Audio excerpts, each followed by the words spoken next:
Just learning that better than 90% of the people in the country do not achieve real financial competence and security during their lives gives each of us, as head of his family, or at least co-head, the responsibility to make certain that we are in that small percentage of people who do.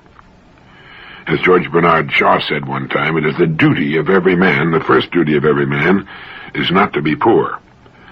As it is written in the nature of man, freedom must be gained specifically against the obstacles and the conditions to which we're constantly exposed. And, two, achieving financial security is an excellent exercise in creative imagination. Considering the effects of unrelenting inflation and assuming that they will continue in the future as they have in the past, estimate how much money you think you and your spouse will need as income to live as you want to live at the time you pick for retirement. Now, if you want to go along with age 65, that's fine, but maybe you'd like to be financially set before that time. At any rate, pick the year and the income you want to be receiving by that time. You know what Social Security benefits are now, and they'll probably increase, but only along with inflation in the future. And you want the income coming in, whether you're in a condition to work or not, ideally. You want a form of income that does not depend upon your personal services. Now, you know how much you want coming in, and you know the year in which you want it to be there. Your problem is defined, and it's said that a problem defined is half solved. Let's say, too, that you yearn for the simple, uncluttered life, maybe a small, attractive place in Florida or Southern California or Hawaii or maybe Costa Rica or the coast of Spain with a sailboat and the rest of your life to spend wearing an old pair of Levi's and a sports shirt and sneakers. Sound good? Well, it's quite within the realm of possibility. It's a game any number can play. Most people just don't imagine that it's possible, so they remove themselves from competition. Now, here's one excellent formula to use in helping your imagination come up with the idea that best fits your particular likes and talents. First, the problem or opportunity. Problems are unsolved opportunities. Then assess your education, your background, your qualifications. What do you do best? You may want to go right on doing it, but at the same time invest your money in something calculated to give you excellent prospects for growth. As our friend suggests in his book, Squeeze the Eagle Until It Grins, you might want to invest in good real estate, perhaps Florida real estate. Then when you're ready to retire, you can live off your income and just watch your investments. You see, with $10,000, you can leverage, $50,000, maybe $100,000 in real estate. When it grows to $100,000, you can leverage maybe $1 million or $500,000. With $1 million, you can leverage $10 million. If you're not interested in real estate, remember that each year most people spend 90% or more of their income on products and services. The country's business firms do the same thing. What can you do to earn enough out of all of those many billions of dollars spent every month to live the way you and your spouse want to live? Set aside an hour a day to invest in solving your future financial needs. I recently visited a friend who lives in a beautiful home in Fort Lauderdale, Florida. He brought out a dozen fine, enlarged, beautiful color photographs of his home and grounds, shots from every angle.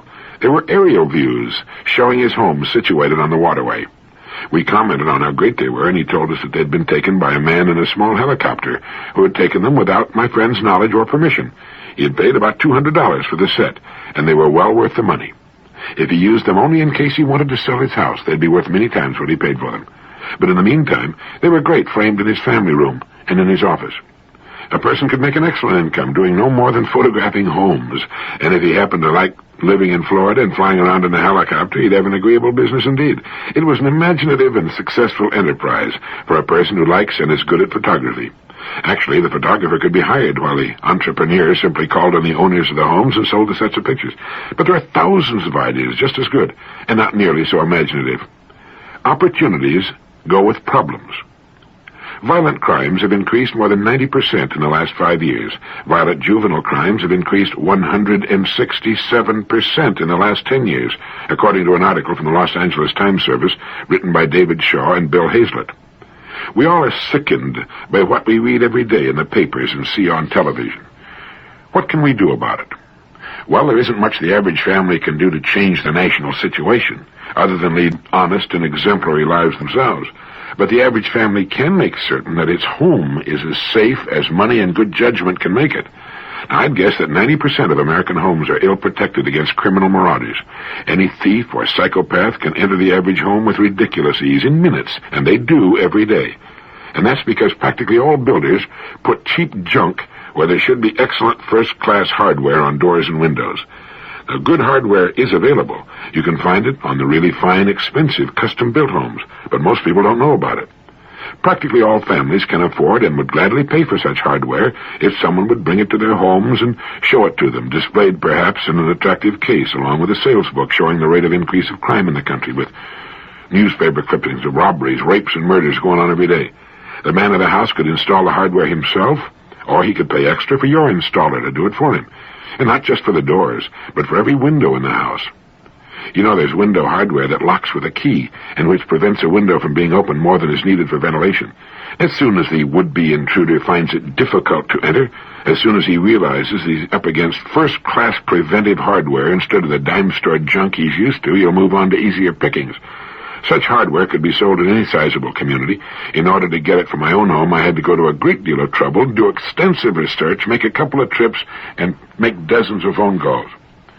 Whatever it is you have a knack for, or like very much to do, there's a way to turn it to substantial profit and financial independence. But it takes something that not one person in 1,000 will seriously tackle. It takes thought, time set aside for serious thought.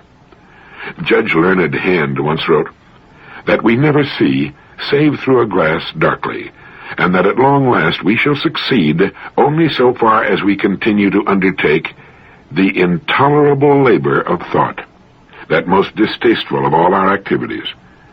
But hard as it is, distasteful as it may be, we need only do it until we've solved our own particular problem, and we solve our own particular problem by being of service to others.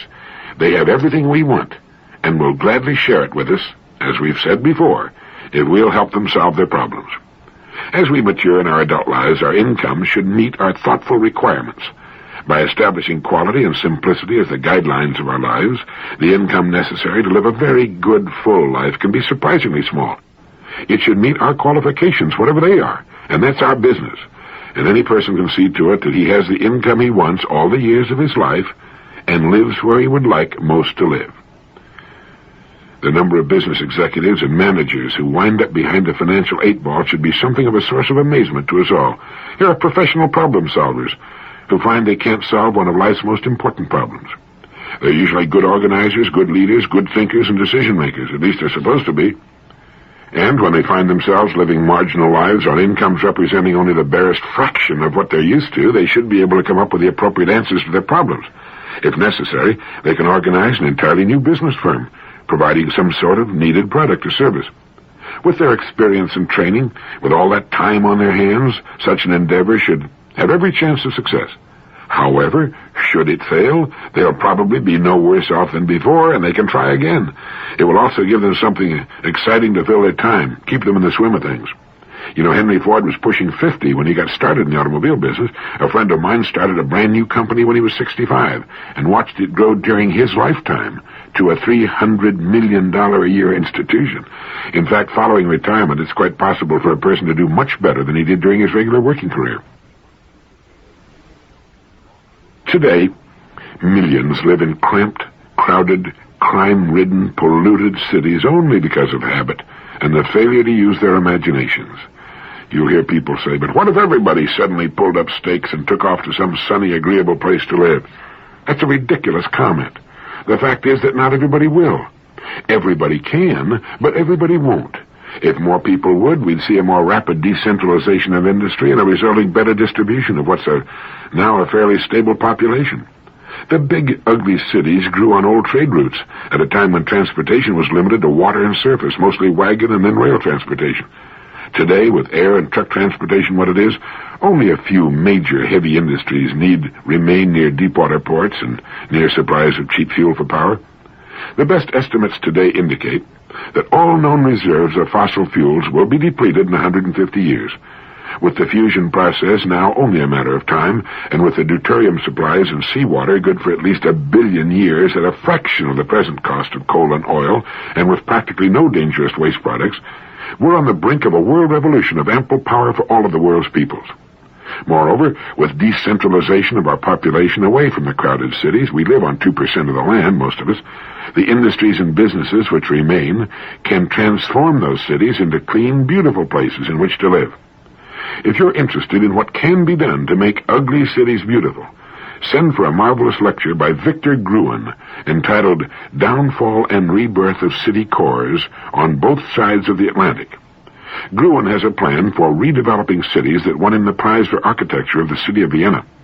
He says on both sides of the Atlantic, and in fact in all nations of the world, we're presently hell-bent on destroying the environmental qualities of our cities, on spreading them out endlessly into thinly populated suburban regions, and in doing so, destroying every chance for vital, dynamic, multifunctional, meaningful centers. We have succeeded in making the urban environment unlivable and unworkable. We've converted suburban regions into ghettos of sterility and boredom, and in the process, we've destroyed millions of acres of prime agricultural land and natural landscape. He quotes an article which appeared in the New York Times in May of '71, in which a Mr. Eugene Raskin suggested that any effort to improve the functioning of city cores, such as Manhattan, is comparable to the act of beating a dead horse.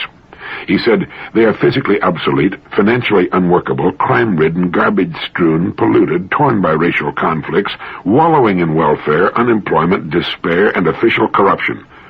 As they exist at present, they are unsalvageable, destined to join the dinosaur and deserved extinction. Urban planners and others who come up with temporary patchwork schemes and gimmicks to keep the cities going another year or two or three are as pathetic as the officers of the Titanic charting tomorrow's course while the water rises above their ears. Those who live in big city areas, or in good financial situations, make tremendous sacrifices. They have to tolerate unbreathable air, undrinkable water, involuntary waste of time, public insecurity, filthy streets, and the complete severance of any contact with the expressions of nature, and fear for their lives and property.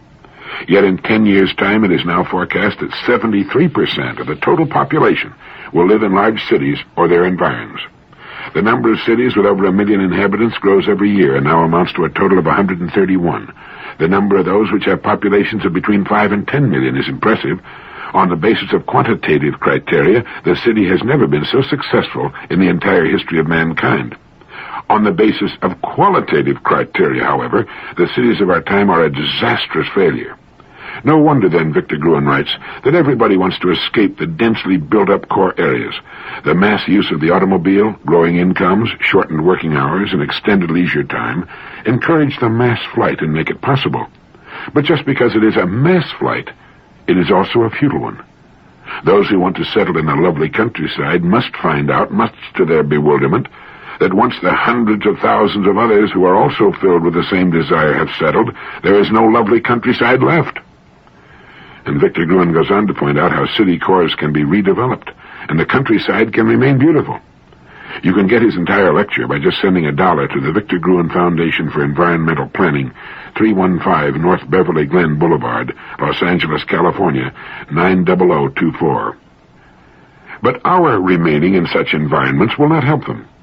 As Lewis Mumford suggested, each one of us, as long as life stirs in him, may play a part in extricating himself from the power system by asserting his primacy as a person in quiet acts of mental or physical withdrawal.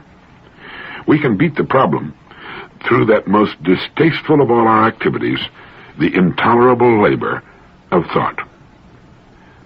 Thinking with a definite purpose is or should be different from random casual thinking. When you're trying to solve a specific problem, the mind and its largely mysterious powers must be disciplined, directed. During the hour you set aside for thinking, have your major goal before you, written at the top of the page of a sheet of paper. Now the mind has to cease its idle playing in the fields and get into harness and go to work. It must come up with possible solutions to the problem before it. It is the transfer agent that must deliver us from where we are to where we've decided we want to be. That may not involve a physical move from one point to another, or it well may. Researchers at UCLA found that for all practical purposes, it appears that the reach of the mind is infinite. And when they say the mind, they're talking about yours and mine. As you sit there with your goal before you and begin to try to come up with possible ways of reaching it, you'll notice a very sluggish reaction on the part of your thinking equipment at first. Creative people are familiar with this phenomenon. Like a child resting or at play, the mind resents being called to task and responds sluggishly like oil in sub-zero weather. Usually when it acts that way, most people simply let it go back to sleep. It has learned through many years of inactivity that hard work is not a part of life at all. Here it's important that you stay with it. Like doing push-ups for the first time, not much happens, and the results are disappointing, if not embarrassing.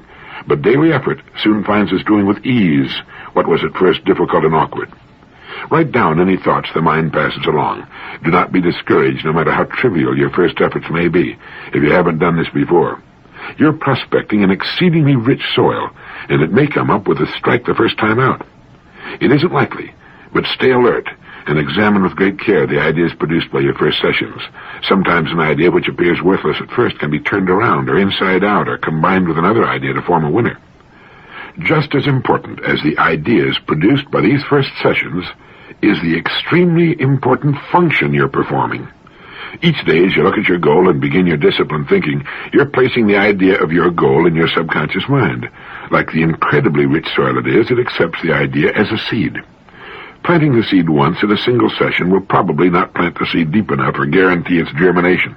The seed must be planted again and again before germination takes place and it begins to grow in the subconscious mind. And while you're trying to pull ideas out of the top of your mind, a far greater wisdom is going to work below the surface. These think sessions accomplish two important jobs. One, they force the mind into disciplined control and form the habit of disciplined thought, and produce ideas, some of which may be very good. And two, they plant the seed of your goal deep into your subconscious mind and cause it to germinate and take root. It's the second function that will virtually guarantee you're reaching your goal. You may later rue the day, but reach your goal you will. As someone has said, be choosy what it is you set your heart upon, for if you want it strongly enough, you'll get it. Here it all hinges on the wisdom and maturity of our decisions. Then, forcing the mind to think and come up with answers for a definite period of time every day sets the great subterranean forces to work. And they'll go on working all day while you're doing other things and all night long while you're sleeping. That's how you get the real hidden power of your mind and imagination to work. You've given it a specific job to do in the setting of your goal, and it can marshal massive, computer-like memory banks and countless extrapolations and permutations, trying 1,000,000 possible pieces to the puzzle you've given it. And at the same time, another very subtle action is taking place. You're changing. Subtle shifts in your personality and attitudes, your manner, your whole being are underway as you're being readied for the accomplishment of your goal. And as you think about the goal you're working toward, it moves farther and farther into the realm of possibility. Gradually, instead of being what might at first have seemed like a little wild daydream, it begins to make more and more sense. It begins to take on legitimate, concrete form. And finally, one day when you least expect it, when the mind is at leisure, the idea will appear. It will slip into the edge of your consciousness so unobtrusively that like a sly party crasher, you will be only vaguely conscious of it. But then, incredibly at first, then with mounting exhilaration, you'll see it for what it is, the idea you've been looking for. And if your goal is to live the simple, uncluttered life in some idyllic spot, you can achieve it. You can have your cake and you can eat it too. You can, through the use of your imagination, do what you want to do, where you want to do it. You are under no constraint other than habit and self-doubt to suffer in one part of your life for success in another part. You can succeed in all parts. For those who are not ready to begin uncomplicating their lives, there are 1,000,000 things calling for attention, opportunities everywhere. Every listing in the yellow pages of the telephone directory represents a business opportunity because not one of the businesses listed is being operated as well as it can be, as it may one day be operated. At the same time, let's remember those worthwhile guidelines, quality and simplicity. It's really quite surprising what we can do without and still live a richly satisfying life. We've been engaged for some time now in a national debauch of senseless consumerism in this country. Just as we eat twice what we need for good health, we often purchase twice what we need in the way of things which end by owning us, tying us down, worrying us as we try to maintain or keep from losing them in one way or another. I think what we're seeking is freedom. Freedom from things, as well as the opinions of others. It's amazing how people love to complicate their lives. Several years ago, a friend of mine played a trick on his wife that changed her life and his too. Over the years, his wife had formed the habit, and it's an easy one to form for a man or a woman, of shouting at the children in the morning as she tried to herd them off to school. She screamed at them to get up and get dressed, to come to breakfast, to get ready for school, to catch the bus. It was a scene no doubt duplicated in thousands, perhaps millions of homes every morning. But it left my friend John, his wife, and the children pretty badly shaken every morning, with nerves jangling and a great desire to get as far from that house as possible in the shortest possible time. Each morning, John found himself heaving a sigh of relief as he left the wild confusion and noise of his home for the relative quiet of the drive to the office. And on one such drive, he got an idea that he felt might help subdue somewhat the nerve-shattering cacophony of his mornings. So the next morning, without his wife's knowledge, John hid a tape recorder and microphone in the kitchen with the volume turned up. All through the frenetic tableau of shouting and imprecations, the silent machine recorded every word, every sound.